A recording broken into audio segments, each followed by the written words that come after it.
They're getting back doors. We're not doing nothing. They're hitting shots. They're hitting shots, or we're not doing nothing. 12 puntos, Toby. En la puta de aros. Toby got 12 points. He's gonna be MVP of the fucking year. Podemos pensar un poco lo que voy a decir. Thompson aquí. Thompson now. Ha metido un triple, ¿vale? ¿De quién es este triple? De Sito. Why you say Forrest? Go around Forrest. My bad, I hesitated. To call in the Argentina transition show and you do green. And Bolmaro drives. And then you call Horns hitting a middle and you let him go a layup and you ring. If it's Horns, it's Horns, joder. On defense, we are on weak on red. They are not defending flat. Weak on red!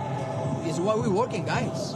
Weak on red! And don't complain when they play tough, when they play aggressive. I don't know if you are talking about it, but when you are defending incredible, because you are defending incredible. Incredible. El clima del partido puede ser negativo.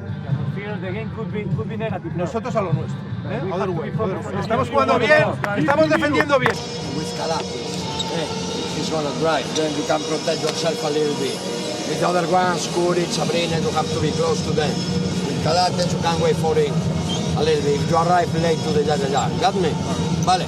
Brandon, they are going around you. Play with the hands. Use a foul. 3 times already. What?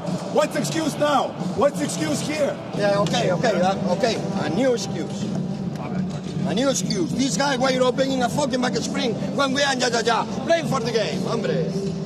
I don't understand the fuck you pass the ball into the third row now when you have Muñoz. Oh, guys, details. You cannot relax for one moment. Give it up. Tío, ¿qué? 7 segundos te tiras un triple de 7 metros, tío. Igualmente va a flotar, ¿eh? Vete por adentro, tienes de meter una bandeja. Vete por uno contra él, tendrás de meter una bandeja. We got 2 fouls to use.